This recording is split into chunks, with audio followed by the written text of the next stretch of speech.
Greetings, traveler. I'm SnapJelly, and I hope you like blue, because my finger's blue. I don't know if you can see that in the camera, actually, here for comparison.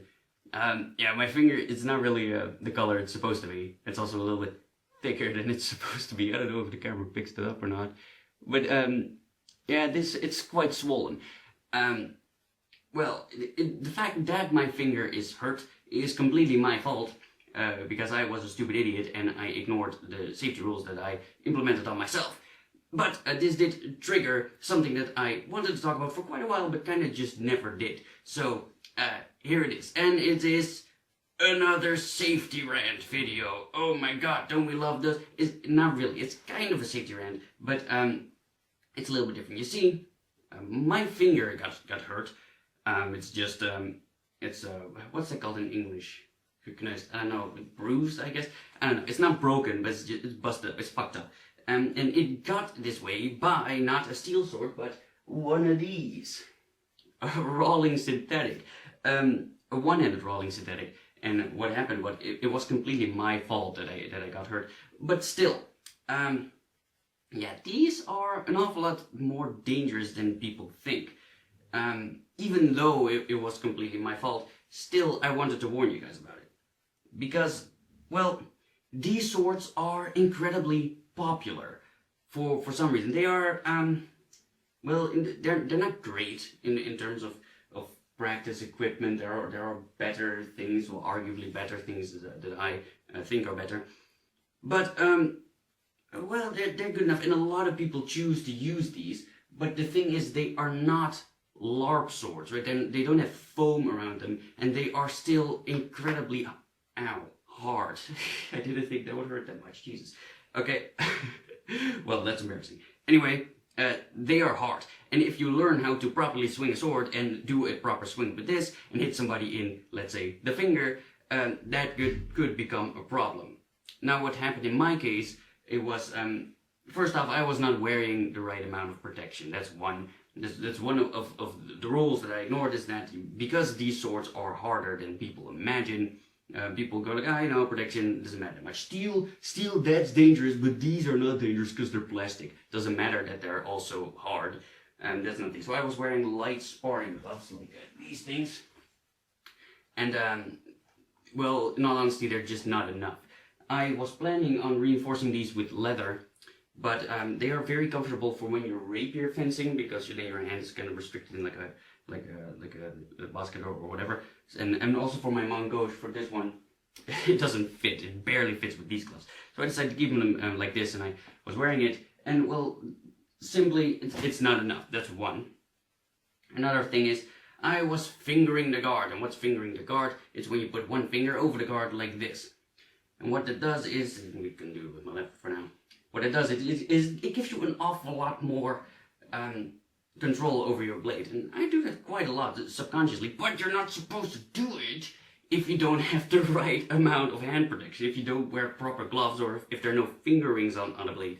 Then you shouldn't do it because you're putting your finger at risk, and that's precisely what happened in my case. You see, my opponent had a one-handed sword, and this is what happened. I was standing like this with one finger over the guard and with lacking hand protection. I was in plow guard, something like this, right? And I got a number. Can you see me a little bit? I was getting a number 1 strike, so to my left shoulder, and my plan was to parry it like this, have the blade collide with my guard, and then stab him simultaneously. Great plan. And it was successful, except for the fact that my finger was over here. So what happened was, well, you can imagine it, I got struck right on the finger. It was aimed perfectly. I did the parry right, my finger was just in the way. And so what happened was I got struck on the top of the finger, like right here, and there's some skin. It's very superficial, but there's some skin that I lost. But the main damage is on the other side.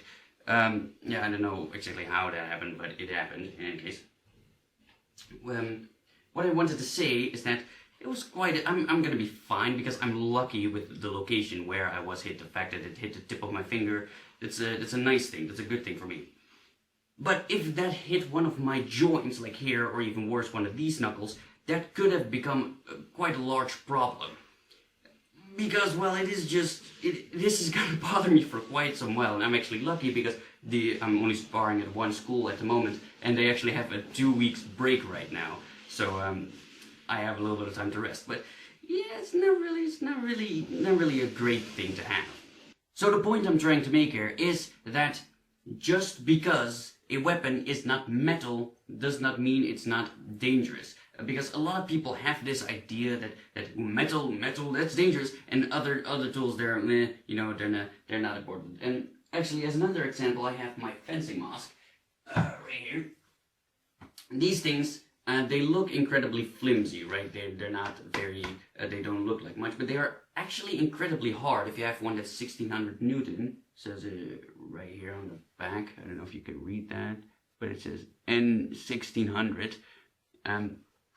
And well, if you have one of those, then essentially they are strong enough to withstand metal. You can smack these with metal swords, but they're not indestructible though. Now, for the larger part, it's just some scuffs, right? So where the paint's coming off. But my mask actually has 3 dents in them, 3 very little dents, and none of them are from a metal sword.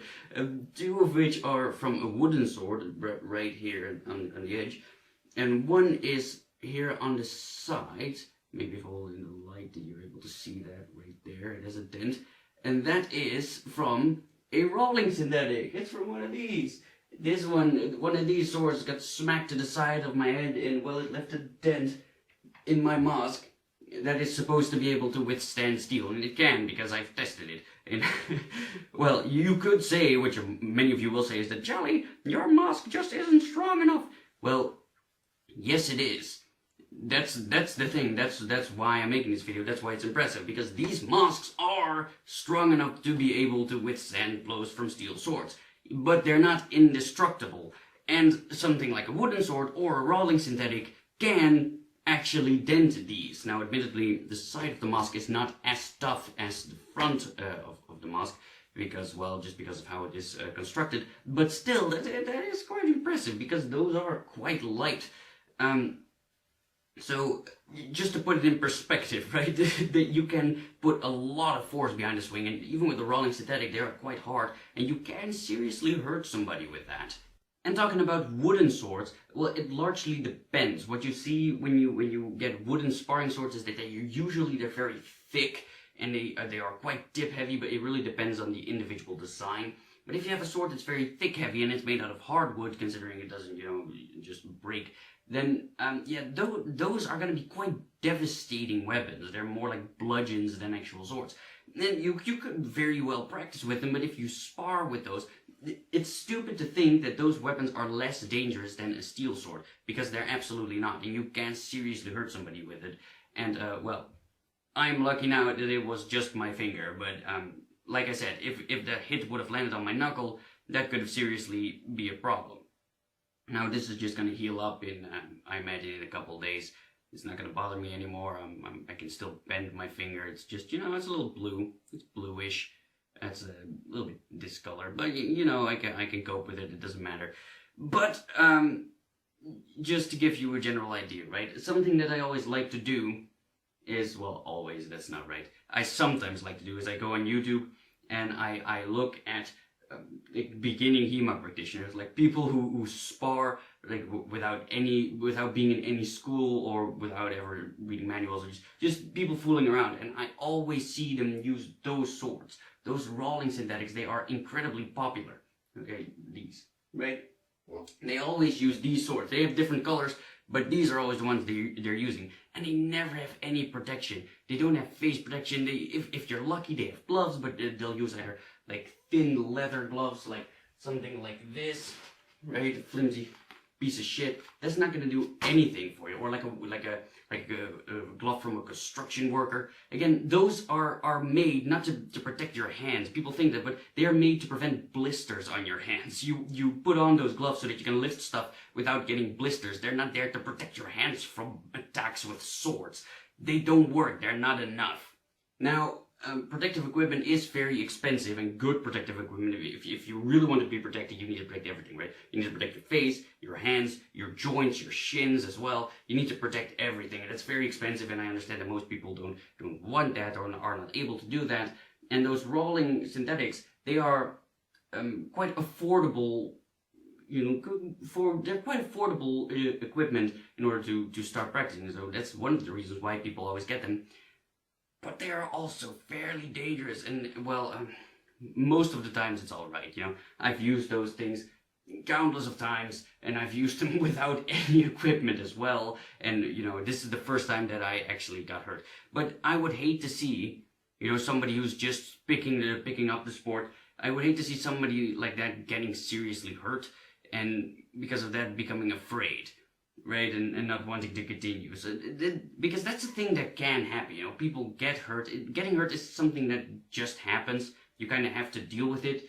But it's always just bothersome, because even though I was very lucky with where I got hit, and it's honestly not that big a deal, it is gonna bother me for quite a while until it's healed and I can just continue training. Now, I am mixed dominant with my hands, meaning that for some tasks I use my right and for some I use my left. So I can cope. It's not that big a deal, but it is going to severely limit me in my training just in general, because I cannot hold a sword with my right hand right now. I can lightly hold it, but as soon as I swing it, there's always going to be some pressure on my index finger right there. So if I want to hold a sword, I'm going to have to hold it like this with one finger extended. That's not going to work. I also can't hold a rapier like I normally do, so that's not going to work. And those are things that I do every day. Like I do 30 rapier lunges every day, 20 with my right and 10 with my left, just to train my flexibility, my legs and my shoulders to keep that on par. And I can do that now. I can do the lunge technique, but I can't hold a rapier.